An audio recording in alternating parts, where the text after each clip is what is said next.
Hello everyone, welcome back to my channel. तो आज हम इस वीडियो में आर्टिकल 31C को डिस्कस करने वाले हैं, जिसका टाइटल है saving of laws giving effect to certain directive principles. जो आर्टिकल 31C है, इसको हमारे कॉन्स्टिट्यूशन में 25th of amendment act of 1971 के तहत ऐड ऑन किया गया, जिसमें दो प्रोविजंस दे रखे हैं। जो पहला प्रोविजन है वो ये कहता है दैट नो लॉ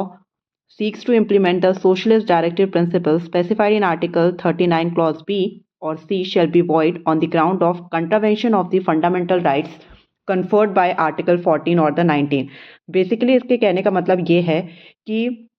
अगर कोई भी कानून स्टेट या फिर हमारी गवर्नमेंट बनाती है जो आर्टिकल 39B और C में दी गई DPSP को इम्प्लीमेंट करने के लिए मनाया जाता है, तो उसको वॉइड डिक्लेयर नहीं किया जा सकता ये कह के कि वो आर्टिकल 14 और 19 को वायलेट करता है या फिर उसका कंट्रवेंशन करता है। बेसिकली फर्स्ट प्रोविजन में यही कहा गया है। सोशलिस्ट डायरेक्टिव प्रिंसिपल्स का कहने का मतलब है कि ऐसे प्रावधान जो हमारे आर्टिकल 39B और C में दिए गए हैं, अगर उसके बेसिस पर हमारी सरकार कुछ ऐसे लॉज बनाती है जो जनता के हित में हैं या फिर उनको आने वाली चीज़ों में उनके लिए मददगार होगी, तो उसे इस ग्राउंड्स पे वॉइड डिक्लेयर नहीं किया जा सकता कि वो हमारे आर्टिकल 14 और 19 को वॉयलेट कर रही है या फिर उसके कंट्रावेंशन में है। इससे पहले हम जानते हैं कि आर्टिकल 39B और आर्टिकल 39C आखिर में कहता क्या है, इसका क्लियर डेफिनेशन है क्या। बाद में इसके हम दूसरे प्रोविजंस को जानेंगे, क्योंकि पहले उन दोनों के डेफिनेशंस को जानना बहुत ज़रूरी है कि आखिर में ये किन जो प्रावधान हैं उन्हें इम्प्लीमेंट करने की बात कर रहा है और जिसे हम आर्टिकल 14 और 19 का वॉयलेशन नहीं कह सकते हैं। पहले हम उन दोनों प्रोविजंस को ध्यान से समझते हैं, फिर हम बताते हैं कि इसका सेकंड प्रोविजंस जो है वो क्या कहता है। तो let's go back to the second slide. तो जो आर्टिकल 39 क्लॉज बी है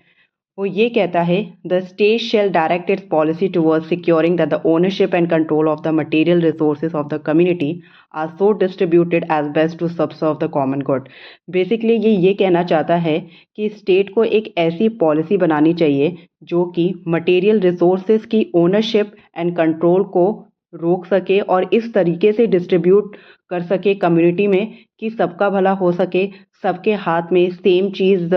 सर्व हो सके। यानी कि एक तरीके से सोशलिज्म की ही बात कर रहा है आर्टिकल 39 क्लॉज बी। और वहीं पर आर्टिकल 39 क्लॉज सी कहता है the state shall direct its policy towards securing that the operation of the economic system does not result in the concentration of wealth and the means of productions to the common detriment।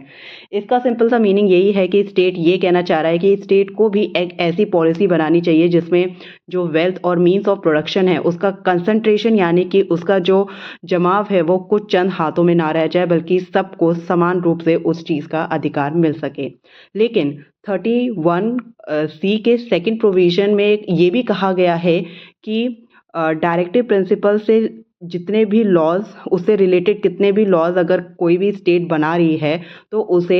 Challenge नहीं किया जा सकता। कहीं ना कहीं ये एक arbitrary power को डिफाइन कर रहा है। लेकिन वही है जहां हमारी सरकार कुछ ऐसे कदम उठाती है, वहीं पर सुप्रीम कोर्ट अपने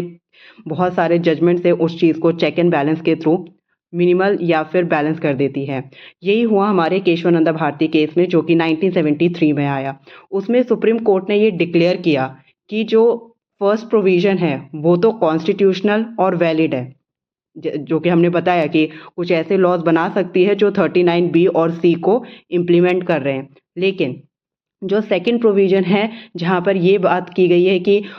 उनको चैलेंज नहीं किया जा सकता, फिर तो ऐसे सरकार कोई भी लॉ लेकर आएगी और वो ये कहेगी कि हम 39 क्लॉज बी और 39 क्लॉज सी के हित में ये चीज़ें सरकार देश के लिए या फिर समाज के लिए कर रहे हैं, फिर तो वो ऐसे बहुत सारे लॉ ला सकती है। तो इसमें जो सुप्रीम कोर्ट का जजमेंट था, जो ऑर्डर था, वो ये था कि जो प्रोविजन बी है वो पूरी तरह से अनकॉन्स्टिट्यूशनल है, इनवैलिड है। लेकिन वही है, जब हमारी कोर्ट कुछ ऐसे जजमेंट्स लेकर आती है तो उसके बिहाफ पर सरकार अपने कुछ कानून लेकर आती है, और ऐसे ही बिल्कुल हुआ। हमारी सरकार ने 42nd अमेंडमेंट एक्ट ऑफ 1976 लाया, जिसने इस प्रोविजंस का जो एरिया है उसको ब्रॉडन कर दिया और उसने ये कहा कि जो फर्स्ट प्रोविजन है जिसमें हमने बस आर्टिकल 39 बी और सी को इंक्लूड किया था, उन्होंने इस एरिया को और ज़्यादा लंबा कर दिया और ये कह दिया कि जितने भी हमारे डीपीएसपी के आर्टिकल्स हैं उनके बिहाफ पर अगर कोई सरकार कुछ लॉस लेकर आती है तो उनको कोर्ट में चैलेंज नहीं किया जा सकता, उनके ऊपर जुडिशियल रिव्यू नहीं किया जा सकता। लेकिन फिर से सुप्रीम कोर्ट अपना एक जजमेंट लेकर आती है, that is Minerva milk case 1980 में, और उस चीज़ को पूरी तरीके से असंवैधानिक अनकॉन्स्टिट्यूशनल करार देती है। तो ये कुछ ऐसे जजमेंट्स हैं जो कि सुप्रीम कोर्ट लेकर आती है इन सारी चीज़ों को रेस्ट्रिक्ट करने के लिए। जैसे कि हमने बात करी केशवानंदा भारती केस, और उसके आर्ग्यूमेंट्स में फिर हमारी सरकार 42nd अमेंडमेंट कॉन्स्टिट्यूशनल एक्ट लाती है 1976 का। अगेन फिर सुप्रीम कोर्ट में मिनर्वा मिल्क केस लेकर आती है 1980 में, जिसमें वो ये कहती है कि ये पूरी तरीके से अनकॉन्स्टिट्यूशनल है और इनवैलिड करार देती है। तो दोस्तों ये था आर्टिकल 31C का एक complete in detail explanation provisions के साथ। मैंने जितने भी केसेस थे इससे रिलेटेड, चाहे वो केशवानंदा भारती केस हो या फिर 42nd अमेंडमेंट एक्ट ऑफ 1976 हो या फिर मिनर्वा मिल्क केस हो, उनके सारे प्रोविजंस को मैंने इन डिटेल डिस्क्राइब किया है। अगर आपको किसी भी तरीके का डाउट है या फिर आपको कोई से प्रोविजन नहीं समझ में आया है, चाहे वो आर्टिकल 31A से रिलेटेड हो, P से रिलेटेड हो या फिर C से रिलेटेड हो, तो आप कमेंट सेक्शन में बता सकते हैं, मैं उसको क्लैरिफाई करने की कोशिश करूंगी। आई होप आपको इस वीडियो के थ्रू ये मैंने जितने भी आर्टिकल्स को डिस्कस किया है, whether it is article 31A, B और C, आपको समझ आए होंगे। आई नो थोड़े कॉम्प्लिकेटेड आर्टिकल्स हैं हमारी इंडियन पॉलिटी में ये, क्योंकि ये सब क्लॉजेस में ऐड किए जाते हैं, और लेकिन हाँ इनके प्रोविजंस बहुत ज़्यादा इम्पॉर्टेंट है और इनके जो जिनको हमें ध्यान में रखना काफ़ी ज़्यादा इम्पॉर्टेंट रहता है, क्योंकि एमसीक्यूज़ में ये बार बार क्वेश्चंस घुमा फिरा के पूछ लिया जाता है, चाहे हमारे यूपीएससी में हो या पीसीएस में। तो अगर हमें इनके प्रोविजंस और इनकी अंडरस्टैंडिंग अच्छी तरह से बनी होगी तो हम एमसीक्यू को बहुत जल्दी से एलिमिनेट करके सही आंसर पे जा सकते हैं। तो आगे हम इसके क्रिटिसिज्म और सिग्निफिकेंस की बात करेंगे, जितने भी फंडामेंटल राइट्स के हमने आर्टिकल्स पढ़े, और अब आगे आने वाली सीरीज़ में मैं इनके सिग्निफिकेंस और क्रिटिसिज्म्स और जितने भी इम्पॉर्टेंट जजमेंट्स हैं सुप्रीम कोर्ट के, उनको डिस्कस करूँगी।